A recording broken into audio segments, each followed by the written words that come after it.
ప్రియమైన దేవుని పిల్లలారా, ఈరోజు ఇద్దరు సాక్షులు ప్రకటన గ్రంథంలోని 11వ అధ్యాయం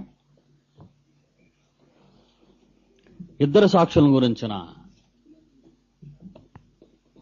పూర్ణమైన వివరణ మీ ముందు ఉంచదలచాను. ప్రకటన గ్రంథం 11వ అధ్యాయంలో 1వ వచనం నుండి 13వ వచనం వరకు చూస్తే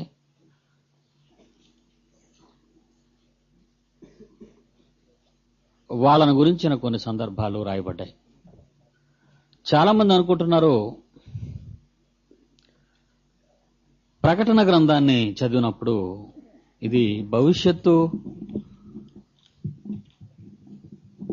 అని ఒకవేళ అనుకుంటున్నారేమో. అలా అనుకోవడానికి కూడా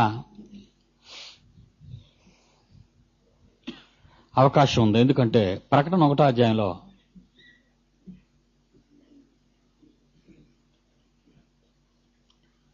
ప్రకటన 1వ అధ్యాయంలో 1వ వచనం చూస్తే, యేసుక్రీస్తు తన దాసులకు కనుపరచుటకు దేవుడు ఆయనకు అనుగ్రహించిన ప్రత్యక్షత. ఈ సంగతులు త్వరలో సంభవింపనయ్యున్నవి అనే పదం మీద నిలబడిపోతున్నారు. ఇది చూసి అనుకుంటున్నారు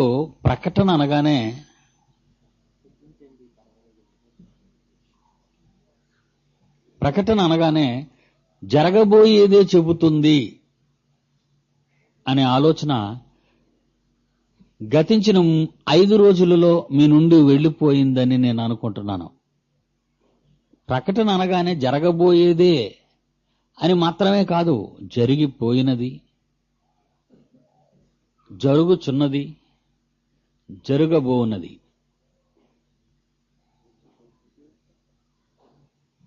ఉదాహరణ, మొన్న 4 గురించిన ప్రస్తావన మన దగ్గరికి వచ్చింది.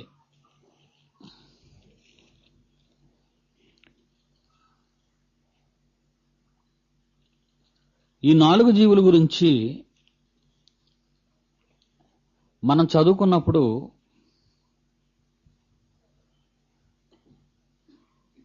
ఐదో అధ్యాయంలో, ప్రకటన 5వ అధ్యాయంలో ప్రారంభం నుండి, ప్రకటన 5వ అధ్యాయం ప్రారంభం నుండి, లోపటను వెలుపటను రాత కలిగి 7 ముద్రలు గట్టిగా వేసిన ఒక గ్రంథము సింహాసనమునందు ఆసీనుడయుండు అని కుడి చేతిలో చూచితిని. అంటే దేవుని చేతిలో, తండ్రి చేతిలో. మరియు దాని ముద్రలు తీసి ఆ గ్రంథమును ఇప్పుటకు యోగ్యుడైన వాడెవడని బలిష్ఠుడైన ఒక దేవదూత బిగ్గరగా ప్రచురింపగా చూచితిని. అయితే పరలోకమందు గాని భూమి మీద గాని భూమి క్రింద గాని ఆ గ్రంథం ఇప్పుటకైనను చూచుటకైనను ఎవనికి శక్తి లేక పోయెను. ఆ గ్రంథం ఇప్పుటకైనను చూచుటకైనను యోగ్యుడెవడనూ కనబడనందున నేను బహుగా ఏడ్చుచుండగా, యోహాను గారు, ఆ పెద్దలలో ఒకడు, ఏడవకము, ఇదిగో దావీదు చిగురైన యూదాగోత్ర సింహము 7 ముద్రలు తీసి ఆ గ్రంథం ఇప్పుటకై జయం పొందినని నాతో చెప్పాను. మరియు సింహాసనమును ఆ 4 జీవులకును పెద్దలకును మధ్యను వధింపబడినట్లుండిన గొర్రెపిల్ల నిలిచిండుట చూచితిని. ఈ గ్రంథం రాసేటప్పటికీ, లేక యోహాను గారి ఈ దర్శనం కలిగేటప్పటికీ యేసుక్రీస్తు చనిపోయారు. ఆ సంగతి మీకు తెలుసు. త్వరలో సంభవింపనై ఉన్నవి అనే పదాన్ని మీరు చూడగానే ప్రకటన గ్రంథంలో ఉన్నవన్నీ కూడా సంభవింపబోతున్నాయి అని అనుకోకండి.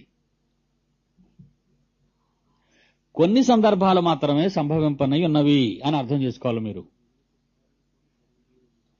అలాగే ఒక ప్రకటన గ్రంథమే గల భవిష్యత్తు చెప్పింది, మిగిలిన గ్రంథాల్లో లేవనుకోకూడదు మీరు.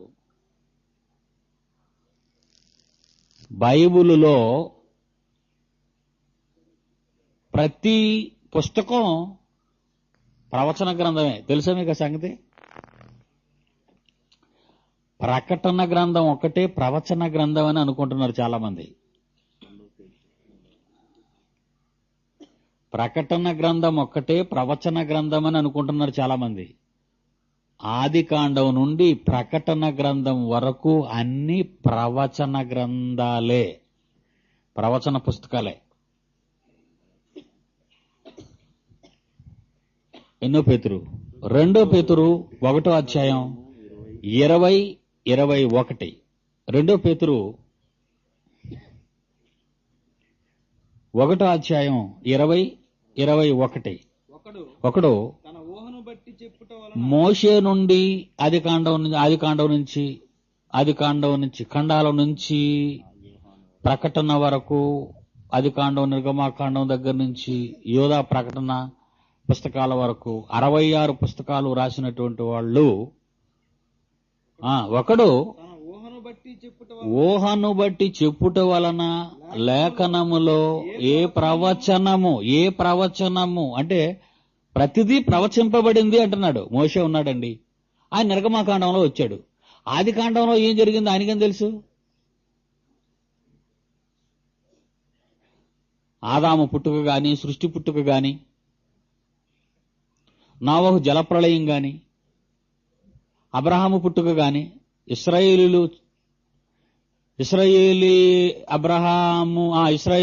జననం గాని ఎంతవరకు ఆయనకు తెలుసు? నిర్గమాకాండంలో వచ్చాడు మోషే. ఆదికాండంలో పితరుల చరిత్ర ఎంతో జరిగింది.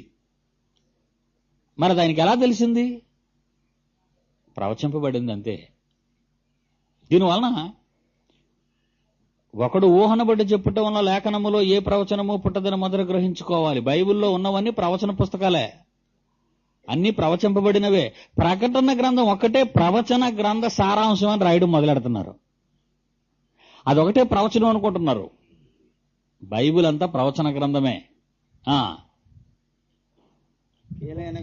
ఎలయనగా ప్రవచనము ఎప్పుడును మనుషుని ఈ కోరికను బట్టి, ఇష్టాన్ని బట్టి కలుగలేదు గాని మనుషులు పరిశుద్ధాత్మల ప్రేరేపింపబడిన వారై దేవుని మూలముగా పలికిరి. కనుక బైబిల్ అంతా 66 పుస్తకాలు ప్రవచనాలే. బైబిల్ అంతా భూతకాలం ఉంది, వర్తమాన కాలం ఉంది, భవిష్యత్ కాలం ఉంది. సపోజ్ పత్రికలు తీసుకోండి, పౌలు గారి పత్రిక తీసుకోండి. పరలోకం ఎలా ఉంటుందో, పరలోకానికి మనం వెళ్తాము, సమాధులు తెరవబట్టం, యేసుక్రీస్తు రావటం, మనందరినీ తీసుకువెళ్లటం, ఇవన్నీ కూడా జరగబోయేది చెప్పాడు. ఆ మాట యేసు చెప్పాడు, ఆ మాట అపోస్తలులు చెప్పారు. బైబిల్లో అనేక సందర్భాలలో యేస్కేలు, ఇర్మియా, జకరియా, మలాకి వీళ్ళ పుస్తకాలు చదువుతుంటే ఈ ప్రస్తావన ఇంచుమించు బైబిల్లో అనేక సార్లు ప్రస్తావించబడింది. కనుక ప్రకటన గ్రంథంలోని మొదటి అధ్యాయాన్ని, మొదటి వచనాన్ని చూచి ఈ సంగతుల త్వరలో సంభవింపనయ్యున్నవి అనుకొని జరిగిపోయినవి కూడా జరుగుతాయని తప్పుడు జోష్యాలు చెప్తున్నారు మన వాళ్ళు. కనుక ప్రకటన 5లో మీరు చూసినట్టుగా పెద్దల్లో 5వ వచనం, ఒకడు ఏడవకుము, ఇదిగో దావీదు జిగురైన యూదా గోత్ర సింహం 7 ముద్రలు తీసా గ్రంథం ఇప్పటికై జయం పొందిను నాతో చెప్పాను అంటున్నాడు ఇక్కడ. అంటే యేసుక్రీస్తు అప్పటికి ఆల్రెడీ చనిపోయారు కనుక ఇది చదివి యేసుప్రభు ఒకళ్ళు ఇప్పుతాడేమో అనుకుంటున్నారు. ఏంటా గ్రంథం? ఇప్పుడు మీ చేతిలో ఉన్నదేనండి. ఇదంతా ప్రకటన గ్రంథం కాదు, మీ చేతిలో ఉన్న పుస్తకం గురించి చెప్తున్నాడు. ఇది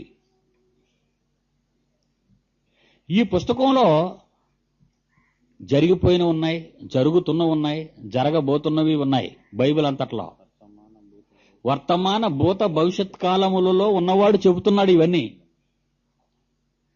కొన్ని జరిగిపోయినవి చెప్పాడు, కొన్ని జరుగుతున్నవి చెప్పాడు, కొన్ని జరగబోయేవి చెప్పాడు. కనుక ప్రకటనని కేవలం జరగబోయేవే అని మాత్రం దయచేసి మీరు తీసుకోకండి. ఇది జరుగుతాది అని చాలా మంది చెప్పి చచ్చిపోయారు, అది జరగలేదు. ఎందుకంటే వాళ్ళు పుణ్యాత్ములు, ఎందుకంటే మనం అడగడానికి వాళ్ళు లేరు. ఇప్పుడు ఇవి జరుగుతాయని లేనిపోనివన్నీ రాసేసి అసలు బైబిల్ సరిగ్గా తెలియదు. 66 పుస్తకాల మీద పట్టు ఉండదు వాళ్ళకి. ప్రకటన గ్రంథం మీదకి మాత్రం గొప్ప స్పీడ్గా వెళ్తారు. ఎందుకు? మీకు అర్థం కాదు, చెప్పినోడికి అర్థం కాదు. అది మీకు అర్థమైందండి? అడిగేవాడు లేడు, పైగా ఒక మాట నేర్చుకున్నారు వీళ్ళు. అది నాకు బయలుపరచబడినది. ఏమండి? నాకు బయలుపరచబడినది అంటాడు. బోధ ఒక్కసారే అప్పగింపబడిందా, అప్పుడప్పుడు అప్పగింపబడిందా? ఎక్కడుంది అలాగని? యోధా 3వ వచనం చూడండి. యోధా 3వ వచనం చూడండి. ప్రియులారా, మనకందరికీ కలిగేడు రక్షణను గూర్చి మీకు రాయవలెనని విశేష ఆసక్తి గలవాడనై ఉండగా, పరిశుద్ధులంటే క్రైస్తవులు, పరిశుద్ధులకు ఒక్కసారే అప్పగింపబడిన బోధ అన్నాడు. అప్పగించబడిపోయిందా ఇంకా లేదా? ఏమండి, ఇంకా అప్పగింపబడవలసింది ఏదైనా ఉందా మీకు? ఏమండి, అప్పగించబడింది అన్నాడు. ఒక్కసారే అప్పగింపబడిన బోధ అంటే బోధ మీకు అప్పగించబడిపోయింది. ఇంకా అప్పగించబడతాదేమో అని ఎదురు చూడద్దు. మీకు అర్థమైందండి? ఆయన అప్పగించేశాడు మీకు. చాలా మంది అనుకుంటున్నారు ఉన్న 66 పుస్తకాలు అర్థం అవుతాయి వాళ్ళకి, 67వ పుస్తకం కూడా దొరికింది ఈ మధ్య అంటాడు, 69వ పుస్తకం కూడా దొరికింది అంటాడు, ఈ మధ్యన ప్రాచీన ప్రతులు కొన్ని దొరికాయంటాడు. ఉన్నది ఒకటి అర్థం అవటం లేదు. నాకు తెలియక అడుగుతానండి, 66 పుస్తకాలలో లేనిది, బాగా వినండి, 66 పుస్తకాలలో లేనిది గొప్పది మరొకటి ఏముంటుందో ఒకటి చెప్పండి.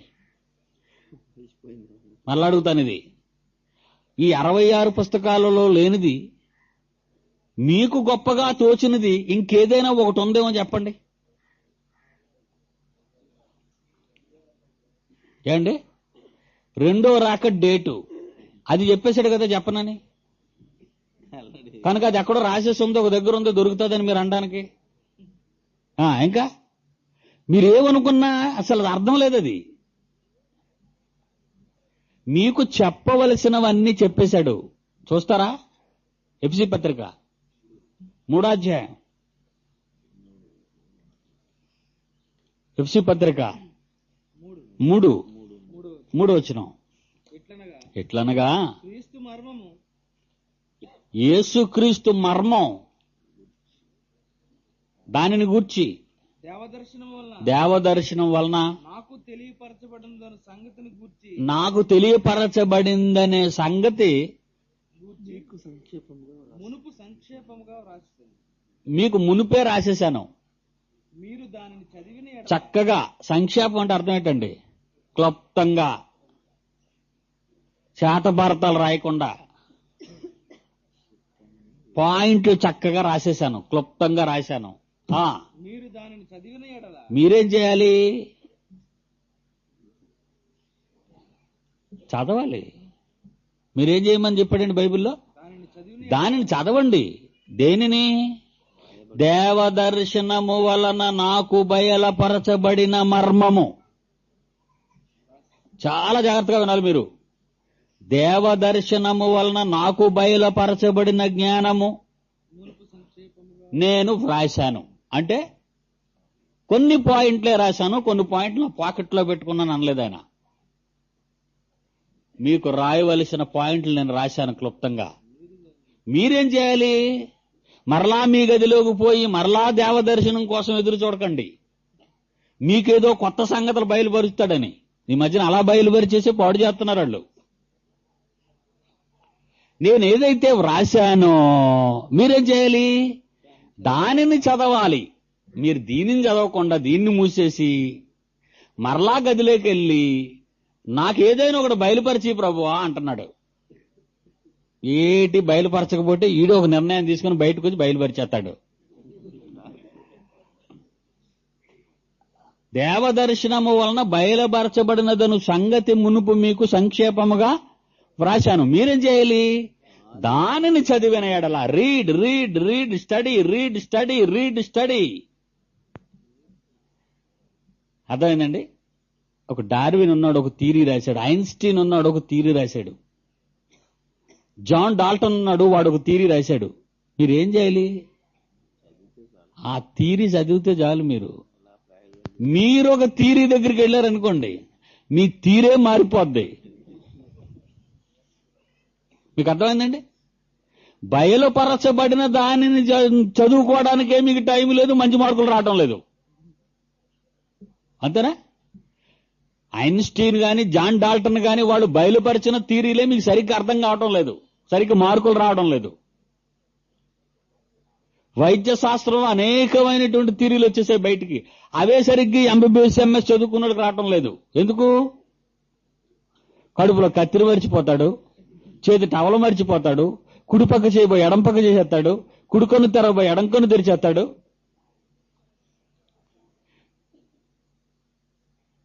అంటే ఇక్కడ మనకి ఏం అర్థమైందంటే, దేవదర్శనము, మళ్ళా చదవండి, క్రీస్తు మర్మము దేవదర్శనము వలన నాకు తెలియపరచబడినదను సంగతి మునుపు నేను దాచుకోకుండా రాశాను.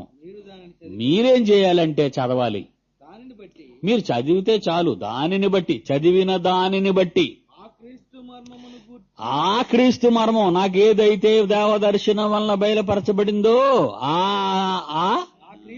ఆ క్రీస్తు మర్మమును గూర్చి నాకు కలిగిన జ్ఞానమే మీకు వస్తుంది అన్నాడంతే.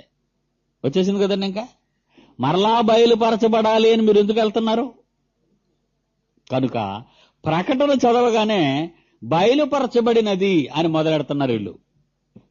ఒకని పుస్తకంలో ఒకలా బయలుపరుస్తాడు, ఒకని పుస్తకంలో ఒకలా బయలుపరుస్తాడు, ఒకని పుస్తకంలో ఒకలా బయలుపరుస్తున్నాడు. ఈ మధ్యన ప్రకటన గ్రంథం మీద వచ్చిన పుస్తకాలు చూడండి, అసలు దీనికి దానికి పొంతన ఉండదు.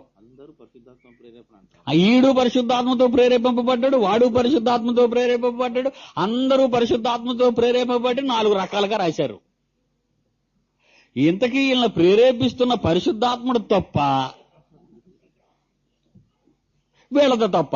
అసలు దేవుడు ఏం చేయమన్నాడు? నిన్ను నేను ప్రేరేపిస్తాను, కాగితం కలం తీసుకో అన్నాడా? ప్రేరేపించగా వ్రాయబడినది నీ దగ్గర ఉన్నది గనుక దానిని జాగ్రత్తగా చదవమని ఉన్నదా?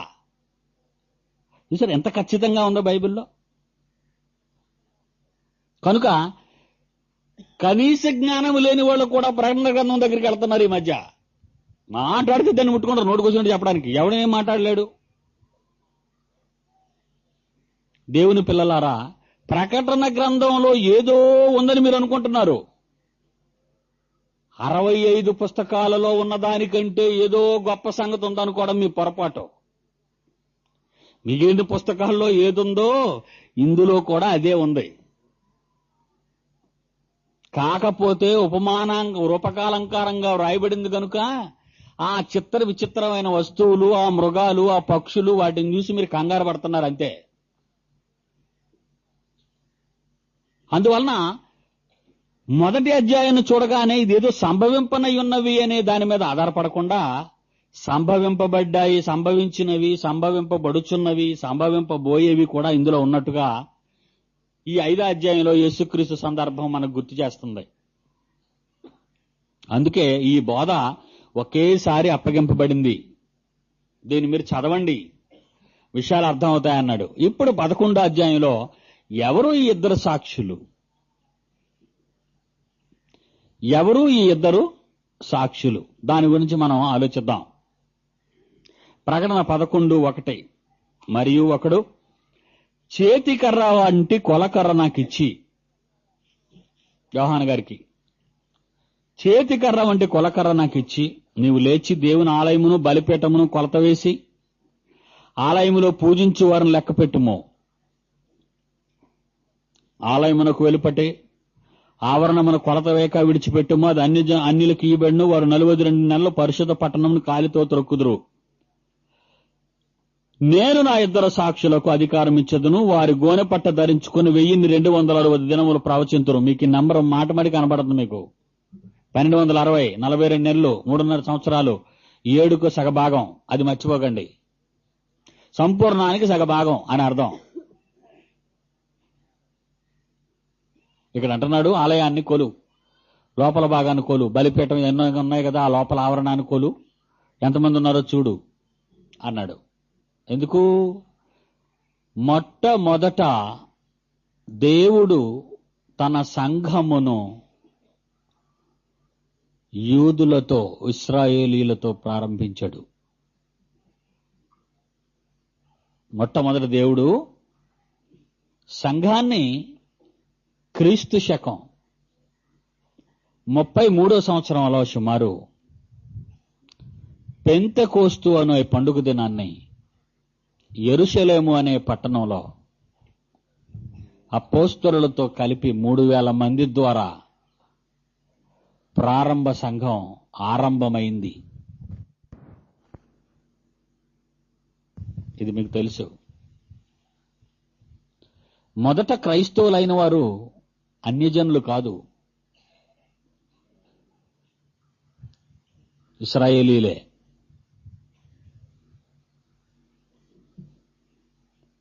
మరియు ఒకడు చేతికర్ర వంటి కొలకర్ర నాకిచ్చి, నీవు లేచి దేవుని ఆలయమును బలిపీఠమును కొలత వేసి ఆలయములో పూజించు వారిని లెక్కపెట్టు. ఆలయములో పూజించు అని లెక్కపెట్టు. ఆలయమునకు వెలుపటి ఆవరణమున కొలత వేయక విడిచిపెట్టుము. అది అన్యులకు ఇయ్యబడెను. అన్యులు తొందరగా రాలే. అన్యులు బయటున్నారు, వాళ్ళింకా లోపలికి రాలే. లోపలికి రావాలి అంటే యేసు వల్లనే జరగాలి, యేసుక్రీస్తు ద్వారా రావాలి. యూదులు అనుకుంటున్నారు, నేను మీకు చెప్పాను, వాగ్దానాలు మావి, వాగ్దాన దేశం మాది, ధర్మశాస్త్రం మాది, దేవుడు మా దేవుడు, అన్యులకు దేవుడు లేడు అని చెప్పుకునేవారు. అలాంటి పరిస్థితుల్లో అన్యజనులు లోపలికి రావడానికి, ఇశ్రాయేలీలతో యూదులతో కలవటానికి వాళ్ళకి అర్హత లేదు. ఆ పరిస్థితుల్లో యేసును పొందవలసినటువంటి ఇశ్రాయేలీలు యేసు రాకముందు దేవుని పిల్లలుగా, దేవుడు ఏర్పాటు చేసుకున్న వారిగా సమాజ మందిరాలు పేరట సమాజ మందిరాలలో కూడుకుంటూ దేవుని ఆరాధించటం అనేది వాళ్ళ చరిత్రలో మనం చూస్తున్నాం. పాత నిబంధనలో ఇశ్రాయేలీల్ని పౌలు సమాజ మందిరాల్లోకి వెళ్లి వాళ్ళతో మాట్లాడడం యేసు వచ్చిన తరువాత. అనగా ఆలయము మాది, ఆలయములో ఉండవలసిన వాళ్ళం మేము, దేవుని పిల్లలం మేము, వాగ్దానాలు మావి, వాగ్దాన భూమి మాది, ధర్మశాస్త్రం మాది, ఇలా వాళ్ళు చెప్పుకునేవారు ఇశ్రాయేలీలు. అందువలన అలా చెప్పుకున్న ఇశ్రాయేలీల దగ్గరకు ఎంతో మంది ప్రవక్తలు వచ్చారు. అందులో విచిత్రమైన స్వభావాలు కలిగిన 2 ప్రవక్తలు వచ్చినట్టు మనకు తెలుసు. 3వ వచనం, నేను నా 2 సాక్షులకు అధికారం ఇచ్చేదను, వారి గోనె పట్ట ధరించుకొని 1260 దినములు ప్రవచింతురు. ఇశ్రాయేలీయులకు ఇవ్వబడిన కాలములో, ఇశ్రాయేలీయులకు ఇవ్వబడిన కాలములో సగభాగము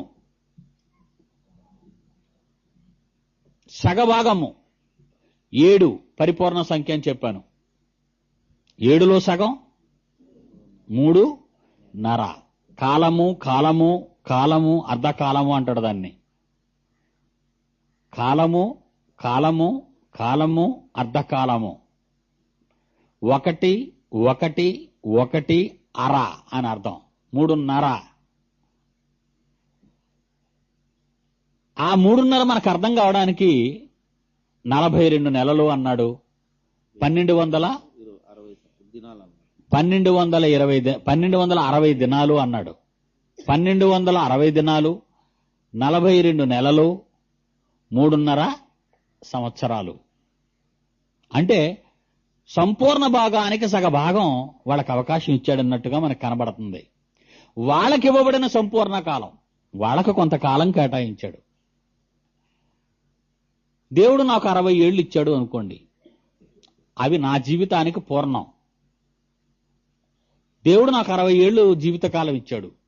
అవి నా జీవితానికి పూర్ణం, నాకివ్వబడిన పూర్ణకాలం అని అర్థం. నాకివ్వబడిన పూర్ణకాలం. నా పూర్ణకాలంలో సగభాగము దేవునికి అంకితం చేశానా అంటే 30 సంవత్సరాలు అని అర్థం. నా ఆయుష్కాలానికి సగభాగం 30, 80 ఏళ్ళు ఆయుష్కాలానికి సగభాగం 40, 20 ఏళ్ళు ఆయుష్కాలం ఉన్నవాడికి 10. అందుకంటున్నాను అంకెలను మీరు లెక్కల్లో పెట్టకండి అని. వారికి ఇవ్వబడిన ఆయుష్కాలము, వారికి ఇవ్వబడిన పూర్ణ భాగములో సగం, పూర్ణంలో సగభాగం అని అర్థం. 3, నేను నా 2 సాక్షులకు అధికారం ఇచ్చేదను, వారు గోనెపట్ట ధరించుకుని 1260 దినములు ప్రవచింతురు. వీరు భూలోకమునకు ప్రభు అయిన వాని ఎదుట నిలుచుచున్న 2 ఒలీవ చెట్లను దీపస్తంభములనై ఉన్నారు. వీరు భూలోకమునకు ప్రభు అయిన వాని ఎదుట నిలుచుచున్న 2 ఒలీవ చెట్లను దీపస్తంభములనై ఉన్నారు. వీరు భూలోకమునకు ప్రభు అయిన వాని ఎదుట నిలుచుచున్న 2 ఒలీవ చెట్లను దీపస్తంభములనై ఉన్నారు. దేవుడు తన్ను గురించిన వివరణ తన వారికి అందజేయాలని వీరిని పంపినట్టు మనకు కనబడుతుంది. సాక్ష్యం అంటే ఏంటి? చూసింది చెప్పటం. మీకు అర్థమైందండి? దేవుడు ఏం చెప్పాడో, ఏమి చెప్పమన్నాడో, ఏమి చూపించి చెప్పమన్నాడో, ఏమి చూశారని చెప్పమన్నాడో అలా చెప్పబడిన దాన్ని సాక్ష్యం అంటారు. మీకు అర్థమైందండి? సాక్ష్యం అంటే విట్నెస్, అంటే ఐ విట్నెస్ అంటారు. అంటే చూచిన దాన్ని చెప్పటం. మనోళ్ళు చెప్తారు సాక్ష్యాలు. ఎప్పుడైనా విన్నారా మీరు? వీళ్ళే చెప్పేసుకుంటారు సాక్ష్యం.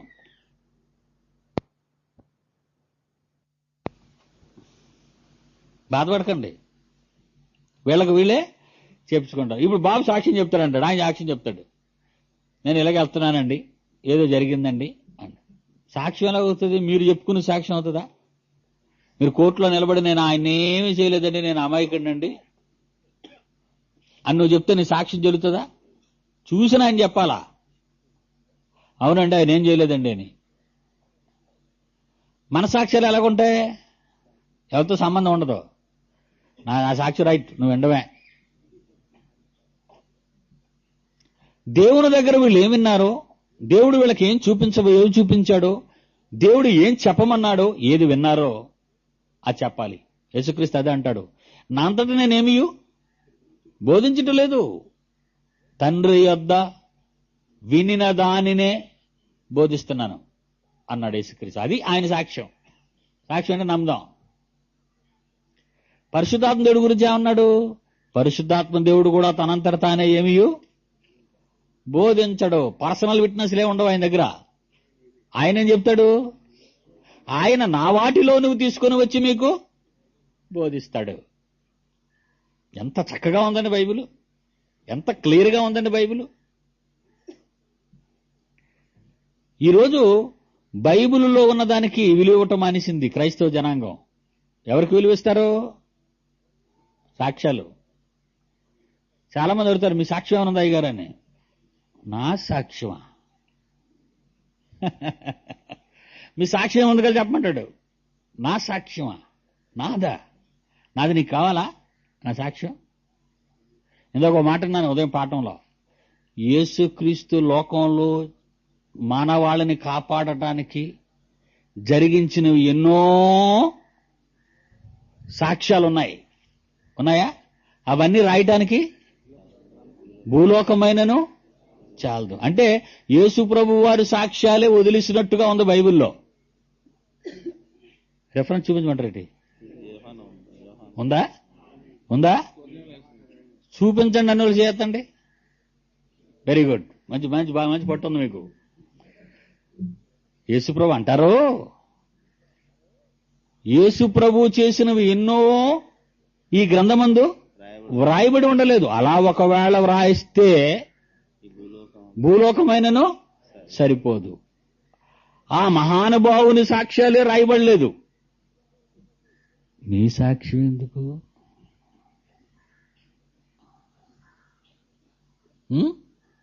చెప్పండి. ఈ మహాజ్ఞానాన్ని నేర్చుకోవడానికి జీవితకాలమే సరిపోదు. ఎవరెవరు సాక్ష్యాలు ఇవ్వాలో ఎలాగివ్వాలో అన్ని సాక్ష్యాలు బైబిల్లో ఉన్నాయా? పౌలు గారి సాక్ష్యం ఉంది, మోషే గారి సాక్ష్యం ఉంది, దావీదు గారి సాక్ష్యాలు ఉన్నాయి. ఆ మధ్యన మళ్ళీ నీరు ఇరికించేత వెళ్ళి అవన్నీ పక్కన పెట్టేసి ఎందుకు ఇంతకీ సాక్ష్యం ఎలా కూడా చెప్పమంటారా? ఈ సాక్ష్యం ఎలా ఉంటా చెప్పమంటారా? చెప్పాలి. దేవుడు నాకు ఉద్యోగం ఇచ్చాడు, ప్రభువుని నమ్ముకున్నాను, హల్లెలూయా అంటాడు. అంతే. దేవుడు నా రోగాన్ని తీశాడు, డాక్టర్ చెప్పాడు చచ్చిపోతావు అన్నాడు, నువ్వు చచ్చిపోతావు, నువ్వు అయిపోతావు అని చెప్పాడు. అంటే ఈయన అయిపోతాను అనుకున్నాడు, అయినా దేవుడు నన్ను బాగు చేశాడు, హల్లెలూయా. అదేనా సాక్ష్యం? ఎవరి సాక్ష్యం? డాక్టరా? నిజంగా డాక్టర్ నువ్వు చచ్చిపోతావన్నా నువ్వు బతికినా నీ సాక్ష్యం వద్దు. ఎందుకంటే మంచి సాక్ష్యం ఉంది.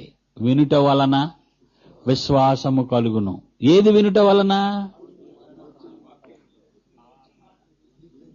రోమపత్రిక 10:17. ఏది వినుట వలన సాక్ష్యం కలుగుతుంది, విశ్వాసం కలుగుతుంది? నీ సాక్ష్యం వినటం వలన కాదు, అది నీకు బయలుపరచబడింది. ఆ మర్మము నీకు బయలుపరచబడింది. వినుట వలన విశ్వాసము కలుగును. ఆ వినుట క్రీస్తును గూర్చిన మాట వలన కలుగును. ఒకనికి విశ్వాసం రావాలంటే యేసుప్రభు గురించే వినాలి. యేసుప్రభు గురించి వినాలంటే కొన్ని మాత్రమే రాయబడ్డాయి, అన్నీ రాయబడలేదు. ఆ కొన్ని చాలు నువ్వు రక్షింపబడ్డానికి ఉంది బైబిల్లో. ఉందాలగా? యోహాను 20:31. యోహాను 20:31. యేసు దేవుని కుమారుడిని నీవు నమ్మునట్లును, నమ్మి ఆయన నామమందు జీవం పొందునట్లును ఇవి వ్రాయబడి, ఇవి చాలు. యేసు తన కార్యములు ఇంకను అనేకమై కలవు. వాటిలో ప్రతిదానిని వివరించి రాస్తే అట్లు రాయబడిన గ్రంథాలకు మీరెక్కడ ఉంటారు? పుస్తకాలు అయిపోతే ఒక పుస్తకం చదవడానికి టైం లేదు మీకు. ఇన్ని పుస్తకాలు చదువుకుంటే మీరు అసలు జీవితకాలం సరిపోద్దా మీకు? కానుక కుదించి కుదించి కుదించి కుదించి కుదించి కుదించి క్లుప్తంగా మీకు అవసరమైన ఎసెన్స్ ఇచ్చాడు. కనుక విశ్వాసం రావాలంటే, మీకు విశ్వాసం రావాలంటే, మీకు నమ్మకం కుదరాలంటే ఎవరి మాట వినాలి? ఇతడు సాక్ష్యం చెప్తే గాని అతడు నమ్మడు, అతడు సాక్ష్యం చెప్తే గాని ఈమె నమ్మదు, ఈమె సాక్ష్యం చెప్తే గాని ఆయన నమ్మడు. సాక్ష్యం చెప్పు, సాక్ష్యాలు చెప్పు, సాక్ష్యాలు చెప్పు, సాక్ష్యాలు చెప్పు అని బైబిల్ని అలా అలా అలా అలా అటకెక్కించారు. ఎవరిది మ్యాజిక్ అంతా? వాడున్నాడు. ఎవడు వాడు? నిన్నెన్నడూ బైబిల్ జోలికి పోకుండా, అదిగో పౌలు చెప్పాడు సాక్ష్యం, నువ్వు చెప్పు. పౌలు చెప్పింది చాలు మనకి, మళ్ళీ ఇతంది ఎందుకు? అంటే అతను చెప్పింది నీకు చాలలేదన్నమాట డోసు. చూసారా? బాగా ఆలోచించండి మీరు. ఎందుకు అసలు ఇలా అయిపోయింది? ఎందుకు అసలు క్రైస్తవం ఇలా అయిపోయింది? ఎవరు నేర్పించేశారు ఇవన్నీ వీళ్ళకి? ఘోరం. అందుకే ఈ బైబిల్ అర్థం కావటం లేదు వాళ్ళకి. దారి మళ్లించింది. నేను నా ఇద్దరు సాక్షులకు అధికారం ఇచ్చేదను.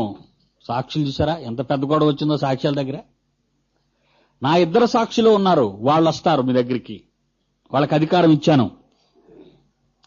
వీరు భూలోకమునకు ప్రభు అయిన వాని ఎదుట నిల్చున్న 2 ఒలీవ చెట్లను దీపస్తంభములై ఉన్నారు. భూలోకమునకు ప్రభు అయిన వాని ఎదుట దేవుని పక్షాన్న భూలోకంలో ఫలించు ఒలీవ చెట్లుగా ప్రకాశించే దీపస్తంభాలుగా వాళ్ళిద్దరూ ఉన్నారు. ఎందుకంటే నేను వారికి చాలా చెప్పి పంపించాను, వాళ్ళు మీతో మాట్లాడతారు గనక. జకర్యా గ్రంథం 4వ అధ్యాయం. జకర్యా గ్రంథం 4వ అధ్యాయం 11వ వచనం చూడండి ప్రియులరా. జకర్యా గ్రంథము 4వ అధ్యాయము 11. దీపస్తంభమునకు ఇరుపక్కల నుండి ఈ 2 ఒలీవ చెట్లు ఏమిటివనియు 2 భాగపు కొమ్ములలో నుండి 2 బంగారపు కొమ్ములలో నుండి సువర్ణ తైలమును కుమ్మరించి ఒలీవ చెట్లకున్న బంగారు తైలాన్ని కుమ్మరించి ఒలీవ చెట్లకున్న ఏమిటివనియు ఏమిటివనియు నేను అతను అడుగగా అతడు నాతో ఇవేమిటివని నీకు తెలియదా అనెను. నా ఏలినవాడా నాకు తెలియదని నేను అనగా అతడు వీరిద్దరూ సర్వలోకనాథుడగు యెహోవా యొద్ద నిలువబడుచు తైలము పోయేవారై ఉన్నారు. ఎవరు వీళ్ళిద్దరు? ఎక్కడ చూస్తే ఇద్దరు సాక్షులు అన్నాడు. అక్కడికి వెళితే జకరియా గారు యోహాను గారు కంటే ముందు ఆ ఇద్దరు గురించి మాట్లాడుతున్నాడు. చూద్దాం, కొంచెం కిందకి వెళదాం, మళ్ళా ప్రకటన గ్రంథానికి వద్దాం. 11వ అధ్యాయానికి, ప్రకటన గ్రంథానికి వెళదాం.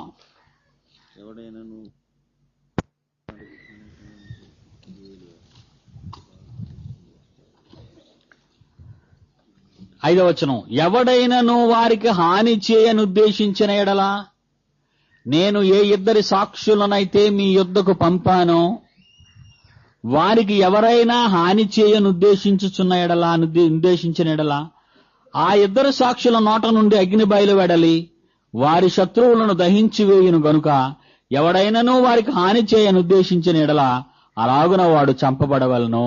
వాళ్ళ కొన్ని పవర్స్ ఇచ్చినట్టు కనబడుతుంది మనకి ఇక్కడ. వాళ్ళ నోట నుండి అగ్ని బయలుదేరి వారిని కాల్చివేశారు.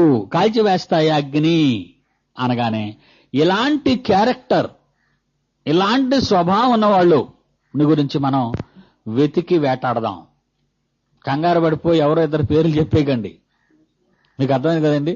ఏ కంగారు పడిపోయి ఇద్దరు పేర్లు చెప్పేశారు అనుకోండి, అంటుకుపోతాయి. తర్వాత మిగతా పుస్తకాల్లో ఆ పేర్లు కానీ కనబడకపోయినా, ఆ క్యారెక్టర్ కనబడకపోయినా మన ప్రవచనం దెబ్బతింటది, మన ఆలోచన దెబ్బతింటది. ఎందుకంటే దేవుని ఆలోచనలో ఒకరున్నప్పుడు నువ్వు మరొకరి పేరు చెప్పేసావు అనుకో, అప్పుడు నువ్వు ఏ బోధకుడు అయిపోతావు? అబద్ధ బోధకుడు అవుతావు. బోధకుల గురించి దేవుడు ఏమన్నాడు? మంచి సర్టిఫికెట్ ఇచ్చాడు వాళ్ళకి.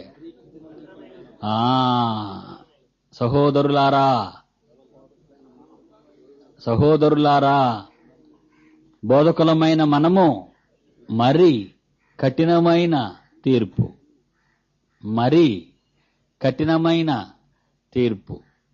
కొట్టండి, శిక్ష అది. చితక్ కొట్టండి, డబల్ తీర్పు. చావగొట్టండి అంటే థర్డ్ స్టెప్. ఏమండి? కొట్టండి, పర్వాలేదు, తినేసి వెళ్ళిపోవచ్చు. చితక్కొట్టండి అంటే ఒళ్ళంతా పుల్లైపోయి మొక్కలు ఊడిపోవడం అనమాట చితక్కొట్టడం అంటే. చావగొట్టండి అంటే చంపేయండి అంటే కొట్టండి, కొట్టండి, చావగొట్టండి అంటే ఇక్కడ బతకూడదు, ఒకసారి చంపేయచ్చుగా. బోధకులకు అలాంటి శిక్ష విధించాడు చూడండి. సహోదరులారా, బోధకులమైన మనము మరి కఠినమైన తీర్పు, కఠినమైన తీర్పు, మరి కఠినమైన తీర్పు, కఠినమైన తీర్పు, మరీ కఠినమైన తీర్పు. కొట్టండి, చితక్కొట్టండి, చావకొట్టండి. బోధ విన్నవారిని కొట్టండి, బోధ చేసిన వాడిని చావగొట్టండి. అంతే కదండి? మనం అప్లై చేస్తే ఎలా ఉంటది? తప్పుడు బోధ విన్నవారిని కొట్టండి, తప్పుడు బోధ చేసిన వాడిని చావగొట్టండి. అదేంటి ప్రభా, రెండో స్టెప్ అయినా మాకు ఇవ్వండి, ఫైనల్ స్టెప్ ఇచ్చారని అడిగితే కుదరదు. మీరే రా పాడు చేసింది నా వాక్యాన్ని అంటాడు ఆ రోజు. Very good. కనుక వీళ్ళ గురించిన కొన్ని వివరణలు మనం ఆలోచిద్దాం. Bible answer to the Bible, అది మన మోటో. ఈసారి సెమినార్లో అది ఆనందరాది రాయాలి, వాక్యమునకు వాక్యమే జవాబు చెప్పవలను అని. వాక్యమునకు వాక్యమే జవాబు చెప్పవలను. వాక్యమునకు నీకు బయలుపరచబడని చెప్పామనుకో, మేం బయటపడిపోతాం వెళ్ళి. అర్థమైందా? అంతట వారు బయట పారవేయబడుదురు. ఆ భయంకర దుస్థితికి రాకుండా ఉండాలంటే వాక్యాన్ని వెతకాలి. దీనికి సంబంధించిన వాక్యాలు ఎక్కడైనా మనకు దొరుకుతాయోమని ఎవరు ఎదుగుతారండి? 66 పుస్తకాలు, ఆ ఓపిక మాకు లేదు. తున్లో రంగురాలు దొరుకుతున్నాయంటే చెప్పండి, గుణపం పట్టుకెళ్ళి తవ్వుకెళ్ళిపోతాను. ఏమండి, పలానా చోట తవ్వితే వజ్రాలు దొరుకుతున్నాయని ఎవరైనా అండం భయమండి. తెల్లవారేసరికి 3 నూతులు లోతుకి వెళ్ళిపోతాం కనపడకుండా. 3 నూతులు ఎంత లోతుకి వెళ్తాం అంత లోతు గుణపం పట్టుకొని వెళ్ళిపోతాం, పిలిచిన పలకం. ఎందుకంటే డైమండ్ దొరికినంత వరకు వదలం. మరి దేవుని వాక్యాన్ని తవ్వుతావా? మనకు ఆ ఓపిక లేదు. ఎవరు తవ్వుతారండి అదంతా? పాయింట్లు ఏమైనా ఉన్నాయో చెప్పండి, రాసుకుంటా ఉంటాం. తవ్వాలి, తవ్వుదాం. ఎవడైనను వారికి హాని చేయను ఉద్దేశించిన ఎడల, 5వ వచనం, ఎవడైనను వారికి హాని చేయను ఉద్దేశించిన ఎడల వారి నోట నుండి అగ్ని బయలు వెడలి వారి శత్రువులను దహించి వేయును గనుక ఎవడైనను వారికి హాని చేయను ఉద్దేశించిన ఎడల అలాగున వాడు చంపబడవలెను. ఇలాంటి క్యారెక్టర్ ఉన్న వాళ్ళు ఎక్కడైనా ఉన్నారా? చూద్దాం. సంఖ్యాకాండం 2వ రాజుల ముందు 2వ రాజులు 1వ అధ్యాయం 10, 12. 2వ రాజులు 1, 10, 12. అందుకు ఏలియా, నేను దైవజనుడినైతే అగ్ని ఆకాశము నుండి దిగి వచ్చి నిన్ను నీ 50 మందిని దహించునుగాక అని చెప్పగా, 50 మందితో చెప్పగా,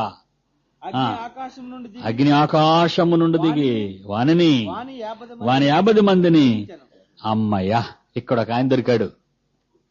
ఏమండి, వెతుక్కుంటూ వెళ్ళేసరికి ప్రకటన 11:5 ఏం చదివాం? ఎవడైనను వారికి హాని చేయను ఉద్దేశించిన ఎడలా వారి నోట నుండి అగ్ని బయలువెడలి వారి శత్రువులను దహించి వేయును గనుక ఎవడైనను వారికి హాని చేయను ఉద్దేశించిన ఎడలా అలాగున వాడు చంపబడవలెను. ఇక్కడ కరెక్ట్ గా ఒక ఇన్సిడెంట్ జరిగింది. ఆయన ఎవరో? ఇద్దరిలో ఒక ఆయన్ని ఐడెంటిఫై చేశాం మొత్తానికి వెతకి. ఏండి, ఇద్దరిలో మొత్తానికి ఒక ఆయన పట్టుకున్నాం. మొదటి రాజులు 18వ అధ్యాయం, మొదటి రాజులు 18వ అధ్యాయం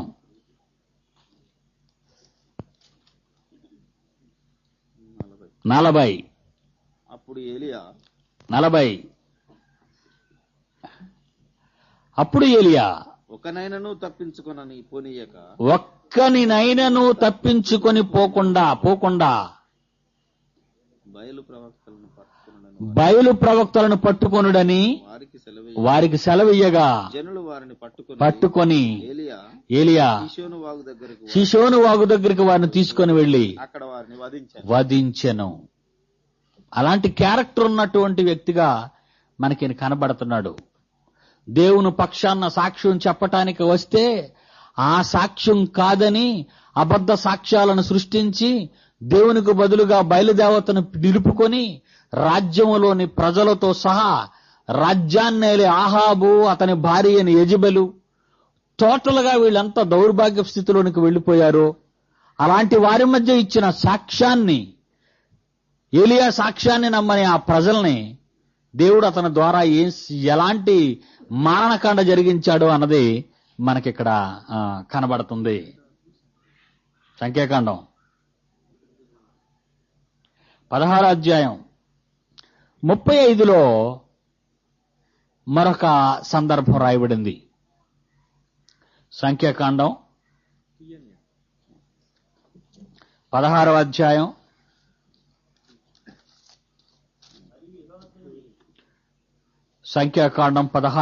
35. మరియు యెహోవా యొద్ద నుండి అగ్ని బయలుదేరి ధూపార్పణమును తెచ్చిన ఆ 250 మందిని కాల్చివేశను.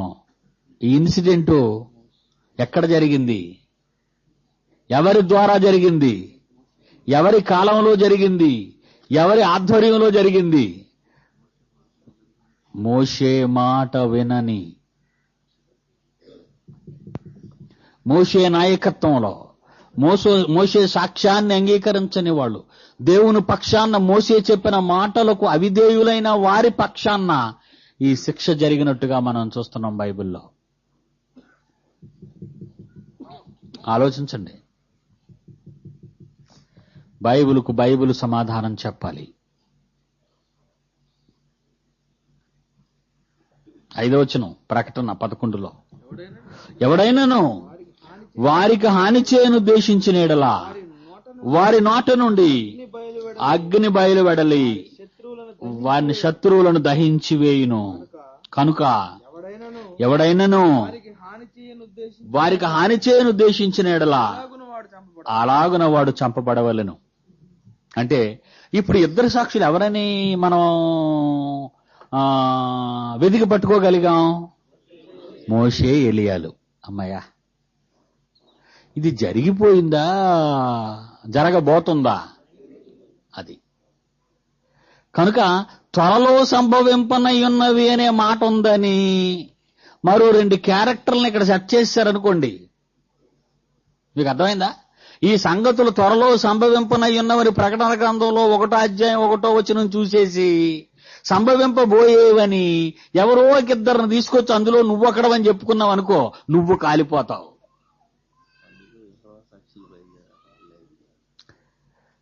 బైబిల్లో దేవుడు తనకంటూ ప్రవక్తలని, అపోస్తులను, శిష్యులను, ప్రారంభ శతాబ్దపు క్రైస్తవులను, రాజులను, వైద్యులను, సొంకప్పు గుత్తదారులను, ఇలా రకరకాల వాళ్ళని అందరినీ పట్టుకొని అందులో కొంతవేల మంది వరకు సాక్షులుగా వాళ్ళని పెట్టుకొని ఈ గ్రంథాన్ని వ్రాయించి కొన్ని సందర్భాలు మన ముందు పెట్టాడు. వీళ్ళ సాక్ష్యాలతో సంబంధం లేకుండా ఈ మధ్య డైరెక్ట్ గా దేవుడితో కొంతమంది సంబంధం పెట్టుకున్నారు. ఇక్కడ యేసుప్రభు సాక్ష్యం వద్దు, వాళ్ళకి పరిశుద్ధాత్మ దేవుడు సాక్ష్యం వద్దు, యెహోవా సాక్షులం మేమే. ఇలాంటి వాళ్ళు ఎప్పుడు కనబడ్డారా మీకు? ఉన్నారు. తినేస్తారు కనబడితే బుర్ర, చంపలు తినేస్తారు మీకు. యెహోవా సాక్షులం మేము, వీళ్ళు యెహోవా సాక్షులట. యేసుప్రభు సాక్ష్యం వద్దు వాళ్ళకి. ఉన్న సాక్ష్యాలు దేవుడికి జాలలేదు. అర్థమైంది కదండి? బైబిల్లో ఎన్ని సాక్ష్యాలు ఉన్నాయి? చాలా సాక్ష్యాలు ఉన్నాయి. మోషే సాక్ష్యం ఉంది, దావీదు సాక్ష్యం ఉంది, యోబు సాక్ష్యం ఉంది, అహరోను సాక్ష్యం ఉంది, శాంసన్ సాక్ష్యం ఉంది, యోప్తా సాక్ష్యం ఉంది. ఇలా బైబిల్ అంతా చూస్తే ఎంతో మంది సాక్ష్యాలు ఉన్నాయి. వీళ్ళ సాక్ష్యాలతో వాళ్ళకి సంబంధం లేదు. మళ్ళా స్పెషల్ క్యాడర్ ఒకటి దిగింది, యెహోవా సాక్షులం.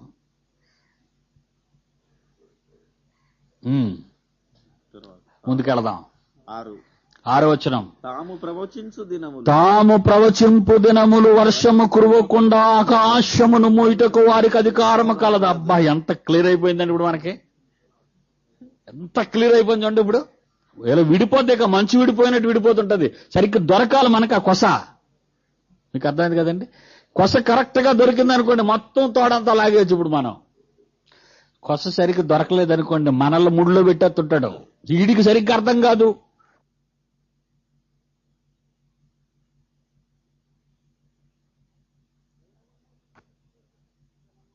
ఎవడెవడనో తీసుకొచ్చి ముందు పెడుతుంటారు. దినములు వర్షము కురవకుండా ఆకాశమును మూయుటకు వారికి అధికారము కలదు,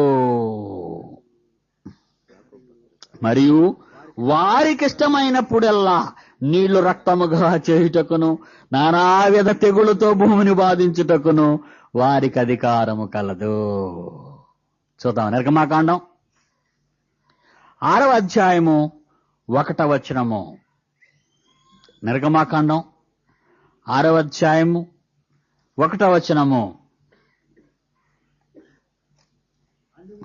అందుకు యెహోవా ఫరోకు, నేను చేయబోవచ్చున్న దానిని నీవు నిశ్చయముగా చూతువు. ఏం బాబు ఆగిపోయా? చదవండి, మీరు చదవండి. ఆయన బలమైన హస్తము చేతనే అతడు తన దేశములో నుండి వారిని తోలివేయనని మోషేతో అనెను. మరియు దేవుడు ఫరో మోషేను ఇశ్రాయేలీయులను పంపటానికి ఎన్ని తెగుళ్ళు కళ్ళారా చూశాడు. ప్రారంభం ఏం జరిగిందండి? ఇవన్నీ మీకు తెలుసు కదండి. ప్రారంభం ఏం జరిగింది? నీళ్లు రక్తంగా మారిపోయాయి. మిడతలు, పేలు, పిడుగులు, చీకటి, కప్పలు, చివరగా తొలుచూలు పిల్లల చావు, వడగండ్లు, ఈగలు వేరే రకమైన భయంకరమైన ఒక రకమైన ఈగలండి, ఈగలు. ఇప్పుడు చూడండి 6వ వచనం. తాము ప్రవచింపు దినములు వర్షము కురవకుండా ఆకాశమును మూయుటకు వారికి అధికారము కలదు, ఇద్దరిలో ఒకరికి. మరియు వారికి ఇష్టమైనప్పుడల్లా నీళ్లు రక్తముగా చేయుటకు నానా విధములైన తెగులుతో భూమిని బాధించుటకు వారికి అధికారము కలదు. నిర్గమ 17 నుంచి అవుతాను. నిర్గమ 17 నుంచి. కాగా యెహోవా ఆజ్ఞ 17వ వచనము నుండి. కాగా యెహోవా ఆజ్ఞ ఏదనగా, యెహోవా ఆజ్ఞ ఏదనగా, నేను యెహోవానని నేను యెహోవానని దీన్ని బట్టి నీవు తెలుసుకొందువని, దీనిని బట్టి తెలుసుకొందువని యెహోవా చెప్పుచున్నాడు. యెహోవా చెప్పుచున్నాడు. ఇదిగో నా చేతిలోనున్న ఈ ఇదిగో నా చేతిలో నుండి ఈ కర్రకు నేను ఏటి నీటిని కొట్టుదును, నేను కర్రతో ఏటి నీటిని కొట్టెదను, రక్తముగా అది రక్తముగా మార్చబడును. ఏటిలోని చేపలు చచ్చు, ఏటిలో చేపలు చచ్చిపోతాయి, కంపు కొట్టు, ఏరు కంపు కొట్టును, ఏటి నీళ్లు త్రాగుటకు ఏటి నీళ్లు త్రాగుటకు ఐగుప్తీయులు ఐగుప్తీయులు అసహ్యపడుదురని అసహ్యపడుదురని చెప్పమనెను. మరియు యెహోవా మోషేతో ఇట్లనెను. చాలండి. 1 రాజులు 18వ అధ్యాయం 1వ వచనం. అవన్నీ మీకు తెలుసుగా. 1 రాజులు 18వ అధ్యాయం 1వ వచనం.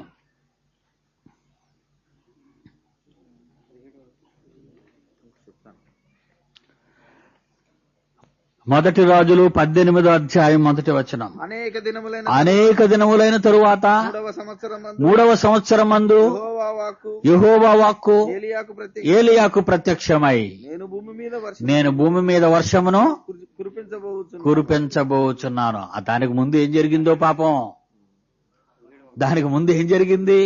ఎవరో ఒక ఆయన వర్షం కురవకుండా కురిపించకుండా దేవుని చేత ఆపించాడు. అది 17:1 రాజులు, 1 రాజులు 17వ అధ్యాయం 1వ వచనం. ఏలియా అహాబునొద్దకు వచ్చి ఎవని సన్నిధిని నేను నిలవబడి ఉన్నానో ఇశ్రాయేలు దేవుడైన ఆ యెహోవా జీవముతోడు నా మాట ప్రకారము గాక ఈ సంవత్సరములలో మంచైనను వర్షమైనను పడదని ప్రకటించెను. లోకాసువార్త 4:25-26.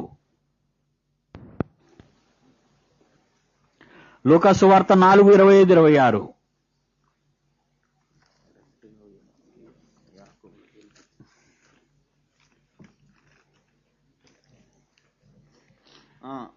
ఏలియా దినములయందు 3 6 నెలలు ఆకాశము మూయబడింది.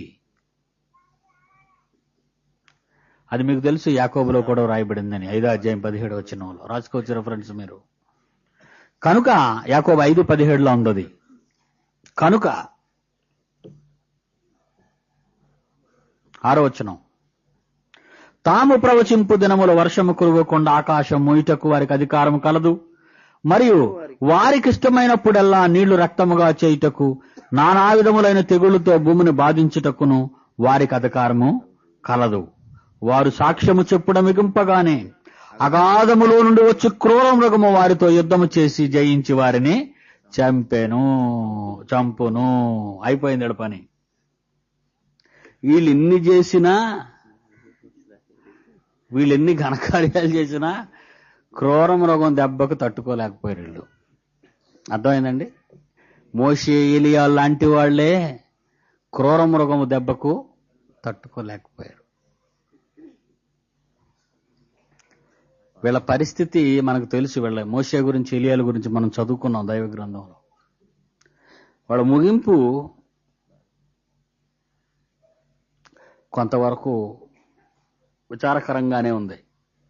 ఎందుకంటే వారి సాక్ష్యాలు ప్రజలు సరిగ్గా నమ్మలేదు. ఎందుకంటే క్రూర మృగము యొక్క ప్రభావము వారి మీద ఎక్కువగా ఉంది.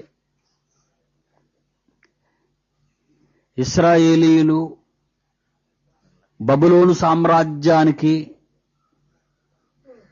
వెళ్లిపోయే చివరి గడియలలోనికి వచ్చేశారు ఏలియా ప్రవచించిన కాలంలో. ఇక భయంకర బానిసరకం నుండి, ఈజిప్టు నుండి ఇశ్రాయేలీయులను ప్రప్రథమంగా నాయకుడై విడిపించిన మోషే నుండి వారికున్న స్వాతంత్ర స్వేచ్ఛావాయువులు పీల్చుకొన్న పాలస్తీనా దేశాన్ని ఆక్రమించుకొని భయంకరమైన పరిస్థితుల్లో దేవునికి భిన్నమైన ప్రవర్తనను, ధూపాలు, నైవేద్యాలు, బలిపీఠాలు, ఇతర దేవతలకు బలులు, ఉన్నత స్థలాలు నియమించుకుని ఇశ్రాయేలీలు పతనమైపోయారు ఏలియా కాలానికి. దారుణంగా మోషే ద్వారా బానిసరకం నుండి విడిపింపబడిన ఇశ్రాయేలీలు ఏలియా కాలానికి వచ్చేసరికి దారుణంగా మారిపోయారు. చివరికి రాజు, రాణి, ప్రజలు 400 మంది బయలు ప్రవక్తలను, దేవుని ప్రవక్తలకు బదులు, జీవముగల దేవుని ప్రవక్తలకు బదులు, ఏ దేవుడైతే వాళ్ళను కాపాడాడో, ఏ దేవుడైతే వాళ్ళని బానిసరకం నుండి విడిపించి వాళ్ళ పితరులకు వాగ్దానం చేసిన పాలస్తీనా భూమికి రప్పించాడో అలాంటి జీవముగల తండ్రిని మరిచిపోయి అన్య దేవతలకు బానిసలుగా మారిపోయారు. మోషే నుండి ఏలియా వరకు వాళ్ళ పరిస్థితులు ఇశ్రాయేలు రాజుల గ్రంథంలో చదువుతుంటే, లేక నిర్గమాకాండం నుండి చదువుతుంటే చిత్ర విచిత్రంగా, దుఃఖంగా, వేదనగా వారి మలుపులు తిరుగుతున్నట్టు మనం చదవగలం బైబిల్లో. దేవుని పిల్లలారా,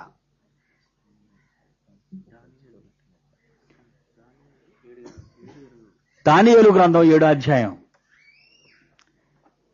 బబులోను మహాసామ్రాజ్యపు బానిసత్వంలోనికి వెళ్లిపోయారు వీళ్ళంతా కడకు. ప్రవక్త అయిన దానియేలు రాసిన గ్రంథంలో 7వ అధ్యాయం 21వ వచనాన్ని చూస్తే,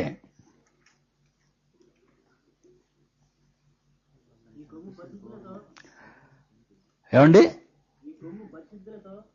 ఈ కొమ్ము పరిశుద్ధులతో యుద్ధము చేయొచ్చు, వారిని గెలుచునదాయను, ఏర్పరచబడిన వారిని సహితము నక్షత్రములలో 3/3 వంతు భాగాన్ని లాగేసింది. అంటే నిజమైన దేవుని పిల్లలను సర్వనాశనానికి నడిపించింది.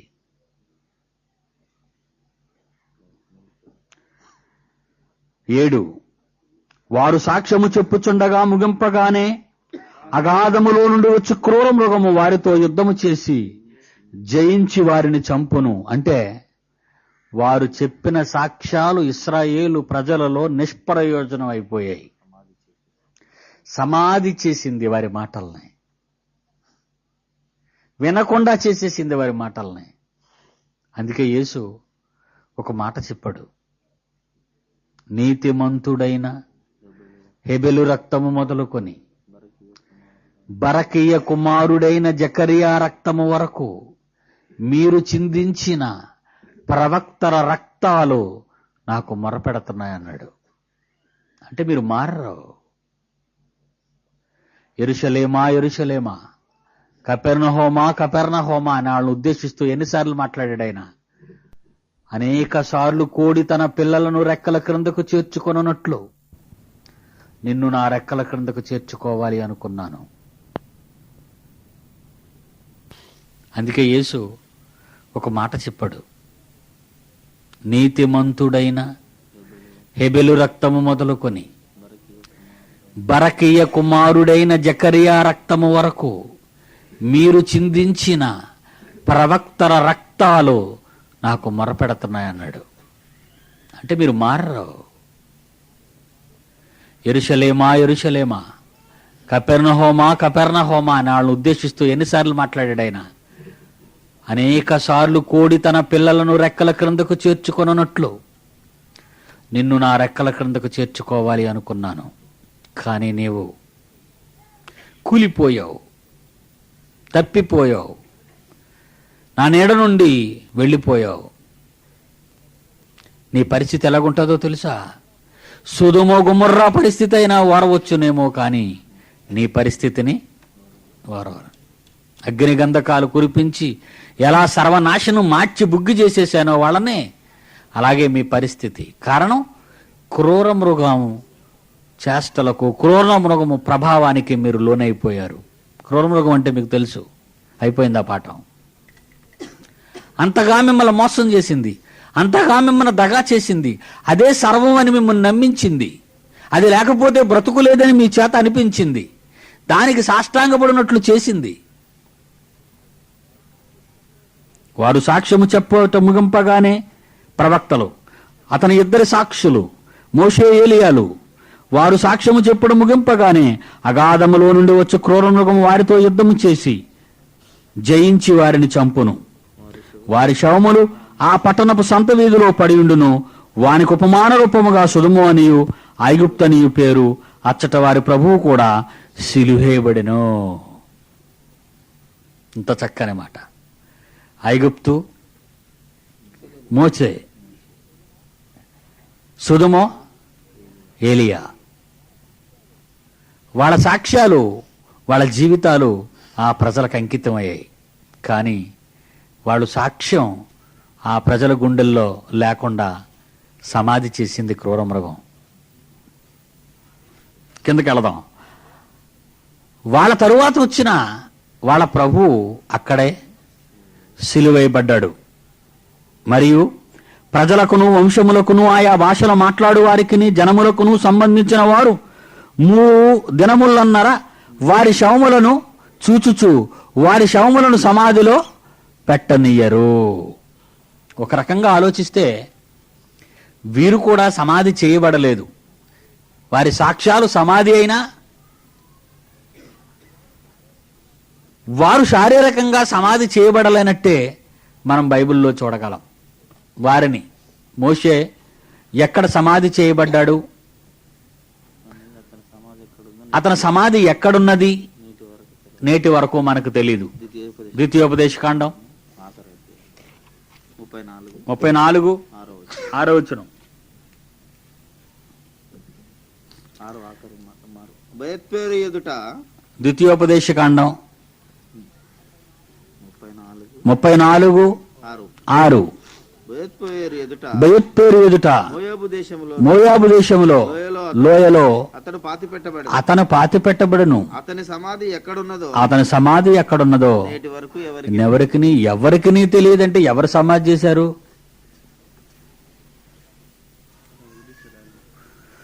పట్టించుకోలేదు ఆయన్ని, వారి శవాల్ని. ఇక ఏలియా రెండవ రాజులు 2వ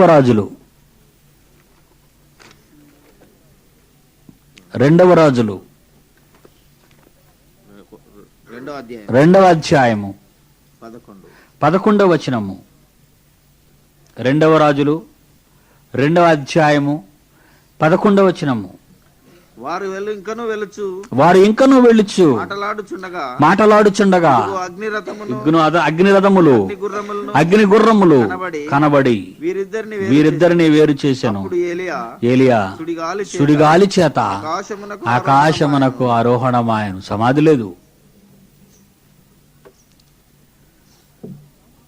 8 వారి శవముల మహాపట్టణపు సంత వీధిలో పడి ఉండును. వానికి ఉపమాన రూపముగా సుధుమానియు ఐగుప్తనియు పేరు. అచ్చట వారి ప్రభువు కూడా సిలువేయబడును. మరియు ప్రజలకును వంశములకును ఆయా భాషలు మాట్లాడు వారికిని జనములకును సంబంధించిన వారు 3 దినములున్నర వారి శవములను చూచుచు వారి శవములను సమాధిలో పెట్టనియ్యరు. సగకాలము, మళ్ళా 3:30 అనగానే సగకాలము. వాళ్ళని గురించి వాళ్ళు ఎలా మాట్లాడుకున్నారు అంటే, పనికిరాని వారుగాను, పీడ విరగడైపోయిన వారుగాను, పట్టించుకోలేని వారుగానే వారికి ఇవ్వబడిన సగకాలంలో వాడు ఇశ్రాయేలీయులు వారిని చూడగలిగారు. ఇక యేసుక్రీస్తు గురించి మనం ఆలోచిస్తే వెలుపుట అంటున్నాడు చూడండి. అచ్చట వారి ప్రభువు కూడా సిలువేయబడెను. ఇతని జీవితం కూడా ఊరు వెలుపటే అయిపోయింది. వీళ్ళకతన ప్రభు, వీళ్ళిరువురికి యేసు ప్రభు. ఊరికి అవసరము లేని వానిగా, ఊరు వెలుపటే బయట పారవేయబడినటువంటి వానిగా యేసు కనబడతాడు మనకి. అందుకే ఊరి బయట అన్నదానికి యేసుక్రీస్తుని గ్రంథకర్త తీసుకున్నాడు ఇక్కడ. యోహాను సువార్త 19వ అధ్యాయం 20. యోహాను సువార్త 19వ అధ్యాయం 20. యోహాను సువార్త 19వ అధ్యాయం 20. యేసు సిలువ వేయబడిన స్థలము పట్టణమునకు సమీపమై ఉండెను. ఊరు బయట ఎందుకండి ఆయన పడేయాలి? అసలు ఊరు బయట అన్నదానికి మీకు ఏమైనా ఐడియా ఉందండి? ఏమైనా ఆలోచన ఉందా?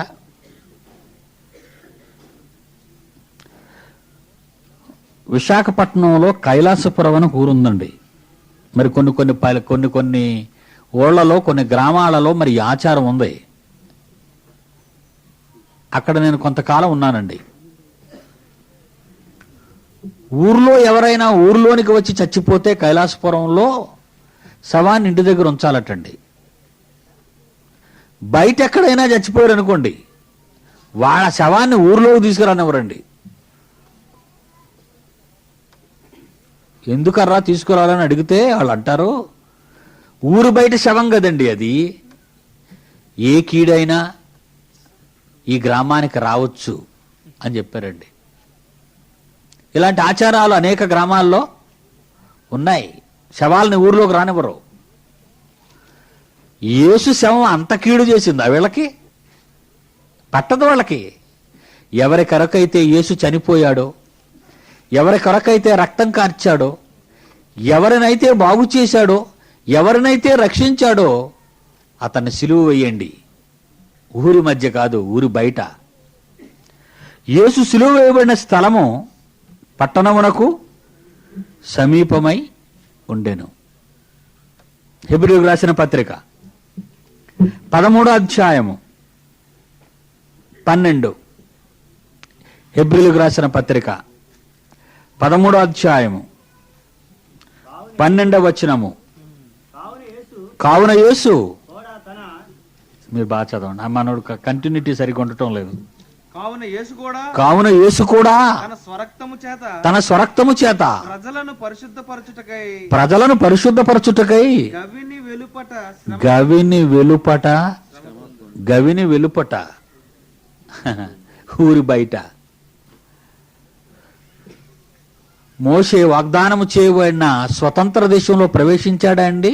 దేశానికి బయట చచ్చిపోయాడా? బయటే. అవునా? ఊరు బయట. ఎవరి కోసం ఊరు బయట ఉండిపోవలసిన పరిస్థితి ఏర్పడింది ఆయనకి? ఎవరి కోసం పాలస్తీనా దేశంలోకి రాకుండా దేశం బయట సాగవలసి వచ్చింది? తన కోసం అంటున్నారు. ఎవరు వెనక నుంచి? తన ప్రజల కోసం. ఎందుకో తెలుసా అండి? బండతో మాట్లాడు నీళ్లు వస్తాయంటే గబుకుని కరత కొట్టేశాడు. ఇంతకీ నీళ్లు కావాలని గొడవ చేసిన వాళ్ళు ఎవరు? ఇశ్రాయేలీలు. ఈ సందర్భంలో ఎవరైతే గొడవ చేస్తున్నారో, నీళ్లు కావాలని ఆ గొడవను తట్టుకోలేక దేవుడి దగ్గరకు వచ్చి, దేవాన్ని ప్రజలకు నీళ్లు కావాలి అంటే బండతో మాట్లాడు అంటే కొట్టాడు. అది జరిగిన పొరపాటు. ఏ ప్రజల కోసం అయితే తన జీవితాన్ని అర్పణ చేశాడో, ఏ ప్రజల కోసం అయితే ఐగుప్తు సింహాసనాన్ని వదులుకున్నాడో, ఏ ప్రజల కోసమైతే 40 సంవత్సరాలు ఇశ్రాయేలీల చేత పడరాని పాట్లు పడ్డాడో, అదే ప్రజల వలన దేవుడు వాగ్దానం చేసిన వాగ్దత్త భూమిలో ప్రవేశించలేకపోయాడు. ఊరి బయట, దేశానికి బయట మరణించాడు. ఏలియా ఊరు బయట యోర్దాను నది ఆవలి. ఆయన పరిస్థితి అలాగే. ఈయనైతే లేచిపోయాడంటే బాగుంటుంది. లేపేశామంటారు అండలో.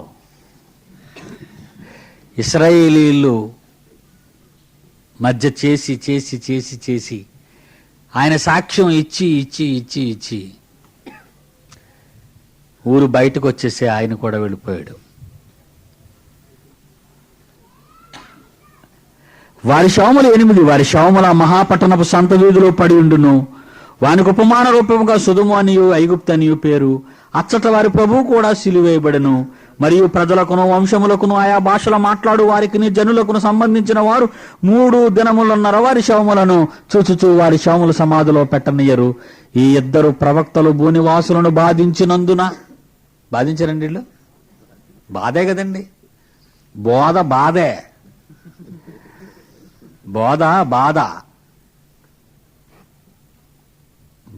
బాధ. చాలా మంది అంటారండి నా గురించి, సుందర్రావు గారి బోధలో సువార్త లేదండి, బాధుడు తప్పించి. అలాగే అంటుంటారు వాళ్ళు, బోధ లేదట, నా బోధలో సువార్త లేదట. మరి ఏం చెప్పాలి వీళ్ళకి? సువార్త అంటే యేసు ప్రేమామయుడు, రక్షణ పొందావా, నీళ్ల మీద నడిచాడు, గుడ్డోళ్ళు కళ్ళు ఇచ్చాడు, నీ పాపాలన్నీ క్షమించేస్తాడు, ఆయన రక్తంతో నీ పాపాలన్నీ పోతాయి, జెండాకి జై, ఇంటికి వచ్చాయి, ఈ చెప్పాలి వీళ్ళకి. వీళ్ళని కరెక్ట్ చేయకూడదు, గద్దించకూడదు, బుద్ధి చెప్పకూడదు. బుద్ధి చెప్తే పాస్టర్ కింద నేను డిస్మైస్. బుద్ధి చెప్పటమే. ఏమండి, పాస్టర్ గారు సంఘంలో నిలబడి సంఘమా అని కన్నీరు కార్చాడు అనుకోండి, పెద్దలు లేచిపోతారు. పెద్దలు సంఘ కాపరిని ఎవరు తీసేస్తారు? సంఘానికి కాపరి అంటే వీళ్ళకి కూడా అతను కాపరేనా? కాపరిని ఎవరు మార్చేస్తారు? సంఘం. నువ్వేం కాసో వెడిపో అంటారు. వీళ్ళకి కాసుకోవచ్చుగా. అప్పుడు ఎలా అయిపోయి చూడండి సంఘాలు. బోధ పడదు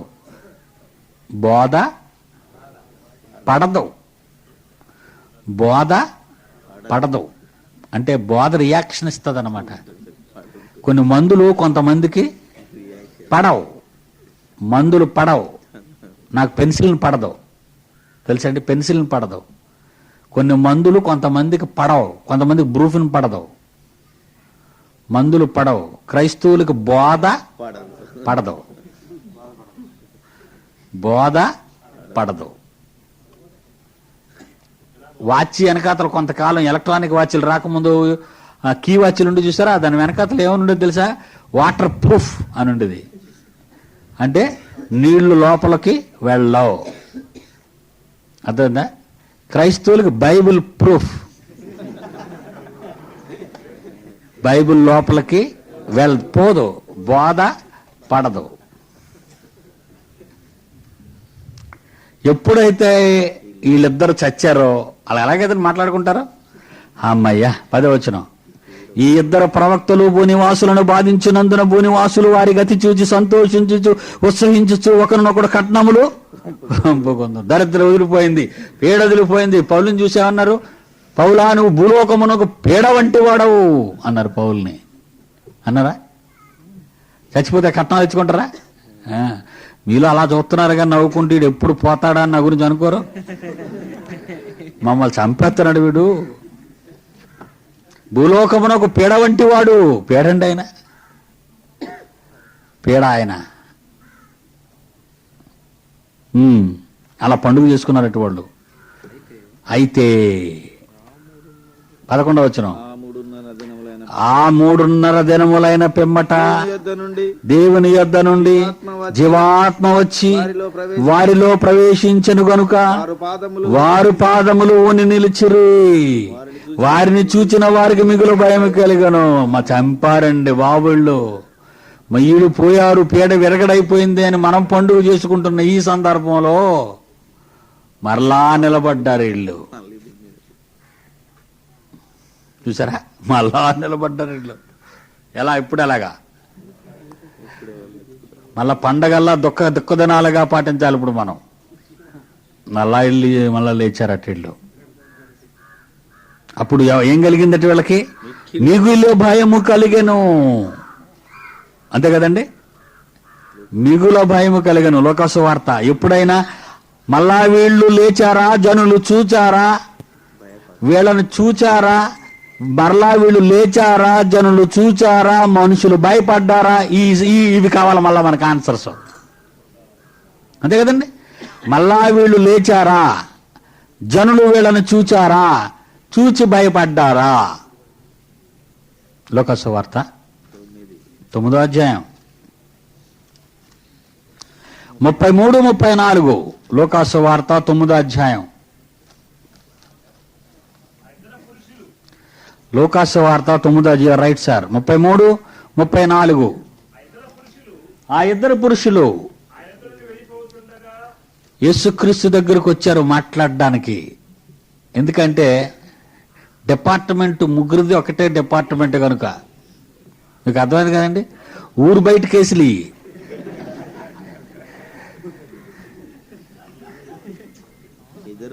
కనుక ఎవరి దగ్గరకు వచ్చారు మాట్లాడడానికి? వీళ్ళిద్దరును ప్రభు దగ్గరికి వచ్చారు. బాబు, మన ముగ్గురమే ఒకటే డిపార్ట్మెంట్ చెందిన వాళ్ళమే, తమరు ఊరు బయటే, మేము ఊరు బయటే, మీరు ఒక రకంగా పైకి వెళ్ళిపోయారు, మేము ఒక రకంగా పైకి వెళ్ళిపోయాం అని ఆ ఇద్దరు పురుషులు ఏంటి బ్రాకెట్లో ఆయనిద్దరు వెళ్ళిపోవచ్చుండగా పేతురు యేసుతో, ఏలినవాడా మనకిక్కడ ఉండుట మంచిది. 9, 33, 34 అయ్యా. అతడిలాగు మాటలాడుచుండగా ఒకటి వచ్చి వారిని కమ్మెను. ఎన్నో వచనం చదువుతున్నారు మీరు? 34 సార్. అతడిలాగు మాటలాడుచుండగా ఒకటి వచ్చి వారిని కమ్మెను. మేఘం ఒకటి వచ్చింది, కమ్మేసింది వాళ్ళని. ఆ మేఘంలో ప్రవేశించినప్పుడు వాళ్ళ మేఘంలోకి వెళ్ళిపోయారు మోషే ఎలియాలు. ఎప్పుడైతే మేఘంలోకి వెళ్ళిపోయారో శిష్యులు భయపడ్డారు. మత్తయి వార్త 17వ అధ్యాయం 4 నుండి 6. మత్తయి వార్త 17వ అధ్యాయము 4 నుండి 1 నుంచి 4 చదువుదామా? 4 నుంచి 6. అప్పుడు పేతురు, ప్రభువా మనం ఎక్కడ ఉండుట మంచిది, మీకు ఇష్టమైతే నీకొకటి, మోషేకొకటి, ఏలియాకొకటి. అది పాపం వీళ్ళు అమాయకులు కదండి. ఇక్కడ మీకు ఎవరు మిమ్మల్ని ఏం చేసినా మేము మాత్రం మీకు అండగా కొండగా ఉండి 3 గుడిసెలేస్తాం. మీకు మీరు, మాకు మేము ఇక్కడే సెటిల్ అయిపోదాం అన్నారు. అతడు ఇంకనో మాట్లాడుతుండగా ఇలా పాపం ఈయనకి మాట్లాడటం అలవాటు కదండి. ఎవరేమనుకునే అతను మాట్లాడుతుంటాడు. ఇలాగా యేసుప్రభు తిడుతున్నా మాట్లాడుతుంటాడు. పేతురు గారు ఇంకా మాట్లాడుతుండగా ఇదిగో ప్రకాశమానమైన ఒక మేఘం వచ్చేసింది, అలా కమ్మింది. ఈయన నా ప్రియకుమారుడు, ఈయన యందు నేను ఆనందించుచున్నాను వచ్చింది. శిష్యులు ఈ మాట విని బోర్లా పడి మిక్కిలి భయపడగా వచ్చి వాళ్ళిద్దరే పడిపోయారు. బోర్లా ఇల్లు వెళ్ళిపోయారు. ఎక్కడికి వెళ్ళారు చూడండి. 12వ వచనం ప్రకటన గ్రంథం 11వ అధ్యాయం 11, 12 2 ఇప్పుడు చదవండి కలిపి. అయితే 3 దినములైనప్పుడు 3 దినములున్నర అయిన పిమ్మట 3.5 దినములైన పిమ్మట దేవుని యొద్ద నుండి జీవాత్మ వచ్చి వారిలో ప్రవేశించను కనుక వారు పాదములు ఊని నిలిచిరి. వారిని చూచిన వారికి మిగుల భయము కలిగెను. అప్పుడు ఇక్కడికి ఎక్కి రండని పరలోకము నుండి గొప్ప స్వరము తమతో చెప్పుట వారు విని మేఘారూఢుడై పరలోకమునకు ఆరోహణమైరి. వారు చూపుచుండగా వారి శత్రువులు వారిని చూచిరి. ఆ గడియలోనే గొప్ప భూకంపము కలిగినందున ఆ పట్టణంలో 10వ భాగము కూలిపోయెను. ఆ భూకంపం వల్ల 7,000 మంది చచ్చిరి. మిగిలిన వారు భయాక్రాంతులై పరలోకపు దేవుని మహిమపరచిరి. ఇది 2వ రాకడలో. దేవుని పిల్లలారా, భావాన్ని టోటల్గా మనం ఆలోచిద్దాం. అంకెలు వదిలేద్దాం, వ్యక్తులు వదిలేద్దాం, నంబర్లు అదే అంకెలు వదిలేద్దాం, సందర్భాలను ఆలోచిద్దాం. తన 2 సాక్షులు ద్వారా దేవుడు తన సాక్ష్యాన్ని ఇశ్రాయేలీయులకు పలికించాడు. అయితే ఆ 2 సాక్షుల యొక్క సాక్ష్యాన్ని తండ్రి మాటలుగా అంగీకరించక జరిగిన మహత్కార్యాలన్నీ కళ్ళారా చూసి దేవుణ్ణి విసర్జించిన భయంకర అవిధేయులే ఇశ్రాయేలీయులు. అయినా దేవుడు తన ప్రవక్తలను తన సన్నిధికి చేర్చుకుంటాడని, ఏ సాక్ష్యాలైతే నమ్మకుండా ఆయన పిల్లలను చిత్రహింసలకు గురి చేసి అవమానపరిచిన అవిధేయులైన ఇశ్రాయేలీయులు కూలిపోయారు అని ఈ సందర్భం మనల్ని వివరిస్తుంది. అలాంటి సందర్భాలతో కూడుకున్న ప్రకటన గ్రంథంలోని ఈ సారాంశానికి చిన్న భవిష్యత్తు మీకు చెప్తాను. జరగబోయేది ఇది రాసినప్పటికీ అదే మనస్సు కలిగిన, అదే మోషే క్యారెక్టర్ కలిగిన ఒక ఆయన భూమి మీదకి వచ్చాడు. అదే ఏలియా క్యారెక్టర్ కలిగిన ఒక ఆయన భూమి మీదకి వచ్చాడు. వీళ్ళిద్దరి గురించి మళ్ళీ ప్రస్తావించాడు. ఒకటి బాప్తిస్మం ఇచ్చే యోహాను, 2 యేసుక్రీస్తు. అదే క్యారెక్టర్ చూసేద్దాం, బాగుంటుంది, చక్కగా ఉంటుంది. అది మలాకి గ్రంథం 4వ అధ్యాయం 5వ వచనం. మలాకి గ్రంథం 4వ అధ్యాయం 5. అంటే ఇవి ఎందుకు చెప్తున్నానంటే దేవుడు తన సాక్ష్యాన్ని చెప్పటం మానేయలేదు. యెహోవా నియమించిన భయంకరమైన ఆ మహాదినము రాక మునుపు నేను ప్రవక్తయగు ఏలియాను మీ యొద్దకు పంపుదును. మరలానా? అదే క్యారెక్టర్ మరలా మీ మధ్యకు వస్తుంది. అంటే దేవుని పిల్లలని చలామణిలో ఉన్న వాళ్ళు యేసుక్రీస్తు లోకమునకు తిరిగి వచ్చినంత వరకు ఆ క్యారెక్టర్లో ఉన్నటువంటి ఆ స్వభావాలు ఉన్న మనుషులు మీ మధ్య తిరుగుతారు అనటానికి ఇది ఒక గొప్ప ఆధారం. మళ్ళా చదవండి ఆ మాట, ఎంత బాగుందో. మలకి 4:5. యెహోవా నియమించిన భయంకరమైన ఆ మహాదినము రాకమునుపు ప్రవక్తయగు ఏలియాను మీ యొద్దకు పంపుదును. అలాంటి స్వభావం కలిగి, అంటే రఫ్ అండ్ టఫ్ అన్నమాట. అంతేనా? ఏలియా ఎలాంటాడు? చాలా రఫ్గా ఉంటాడు. స్మూత్ అనేది ఉండదు ఆయన దగ్గర. డేర్, ఏమండి, గొప్ప డేరింగ్ అండ్ డాషింగ్ అనమాట. వెళ్ళిపోవటమే లోపలికి. యెజబెల్ దగ్గరికి వెళ్ళిపోయాడు, ఆహాబు దగ్గరికి వెళ్ళిపోయాడు. ఏంటి మీరు చేస్తున్నది? తీసుకురండి బయలుదేవతకు ఎంతమంది ఉన్నారో వాళ్ళందరినీ నేను నమ్ముకున్న యెహోవాయే దేవుడు, లేకపోతే మీరు నమ్ముకున్న బయలుదేవతో ఈ వేళే తేల్చేస్తానన్నాడు. అంతే. బా, ఎంత రోషం కలిగిన వాడండి. అదే క్యారెక్టర్ ఏలియా. తెలుసు కదండి మీకు. బాప్తీసం ఇచ్చి యోహాను క్యారెక్టర్ని చూడండి. అనేక మంది బాప్తీసం తీసుకోవడానికి ఆయన దగ్గరికి వస్తే వాళ్ళందరినీ చూసి సర్ప సంతానమా అంటున్నాడు. కోపం వచ్చిందండి వాళ్ళకి. సర్ప సంతానం మీరంతా, మీ రాజు ఒక దరిద్రుడు, మీరు అంతకంటే దరిద్రులు అన్నాడు. ఎంత భయంకరం అండి. నిజమే. లూకా సువార్త 1వ అధ్యాయం 17వ వచనం. అంటే ఈ క్యారెక్టర్స్ అలా వస్తున్నాయి. యేసు ఈ లోకానికి వచ్చినంత వరకు నీవు ఏలియావా, నువ్వు ఏలియావా, నువ్వు ఏలియావా, నీవు ఏలియావా, a great challenger in the universe. నువ్వు ఏలియావా, నువ్వు ఏలియావా, నువ్వు ఒక ఏలియాగా ఉండగలవా, నువ్వు ఒక ఏలియాగా ఉండగలవా, నువ్వు ఒక ఏలియాగా ఉండగలవా అని దేవుడు నిన్ను అనుకుంటున్నాడు. యోహాను అంటున్నాడు 1:17 యోహాను లూకా సువార్త.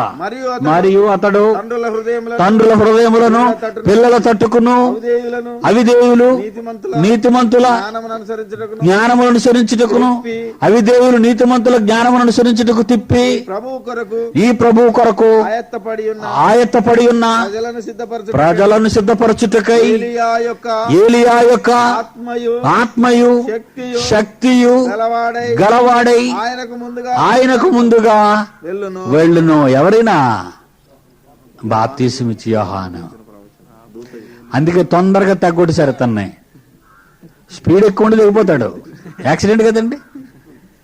Speed is death, slow is safe అంటాడు. రోడ్డు మీద వెళ్తుంటే బోర్డులు కనబడుతుంటాయి. Speed thrills but kills.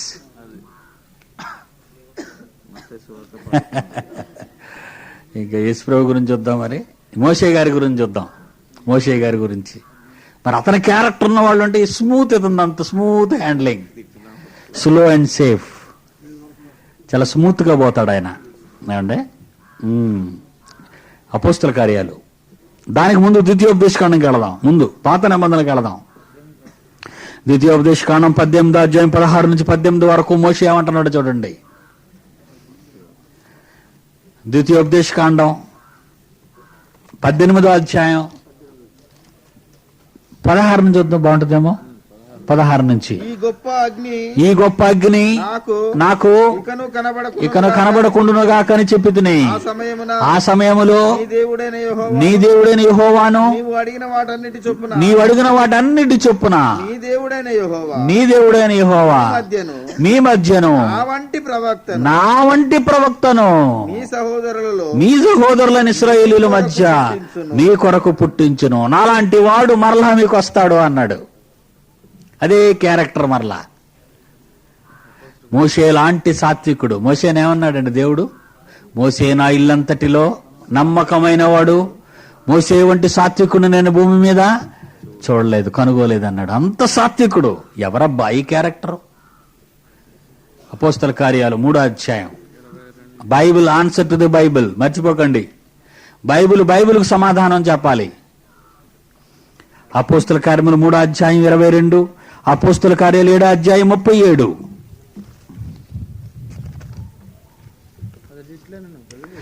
అపోస్తల కార్యాలు 3వ అధ్యాయం 22. ఇశ్రాయేలీయులారా ఈ మాటలు మీరు వినండి. దేవుడు నజరేయుడగు యేసు చేత అద్భుతములు 3:20 అతడు ఇట్లనను మోషే ఇట్లనను ప్రభు అయిన దేవుడు నా వంటి ఒక ప్రవక్తను మీ సహోదరులలో మీ కొరకు పుట్టించును. ఆయన మీతో చెప్పిన ఏమి చెప్పినను అన్ని విషయములలో మీరు ఆయన మాట వినవలెను. ఇంకా ఎవరింతకైనా ఆ ప్రవక్త మాట ఎవరైతే వినరో ప్రజలలో ఉండకుండా సర్వనాశనం అవును. మరియు సమూయేలు మొదలుకొని ఎందరి ప్రవక్తలు ప్రవచించిరో వారందరూ ఈ దినమును గూర్చి, ఏ దినము? యేసుక్రీస్తును గూర్చి, ఈ దినమును గూర్చి ప్రవచించిరి. 26వ వచనం. దేవుడు తన సేవకును పుట్టించి మీలో ప్రతి వాని దుష్టత్వము నుండి విడిపించుట వలన మిమ్మల్ని ఆశీర్వదించుటకు ఆయనను మొదట మీ యొద్దకు పంపాడు యేసుక్రీస్తుగా. కనుక ఇద్దరు సాక్షులు కంటిన్యూ అవుతున్నారా? అపోస్తలుల కార్యాలు 7వ అధ్యాయం 37. నా వంటి ఒక ప్రవక్తను దేవుడు మీ సహోదరులలో మీకు పుట్టించును అని ఇశ్రాయేలీయులతో చెప్పిన మోషే ఇతడే. మోషే క్యారెక్టర్ ఉన్న ఆయన ఎవరండి? యేసుక్రీస్తు. ఏలియా క్యారెక్టర్ ఉన్న ఆయన ఎవరండి? బాప్తిస్మ యోహాను. అలాంటి క్యారెక్టర్లు మీలో ఎవరైనా ఉన్నారండి? యేసు లాంటి మహానాయకులు కావాలి, సాత్వికులైన వారు. ఏలియా వంటి రోషము గలవారు కావాలి.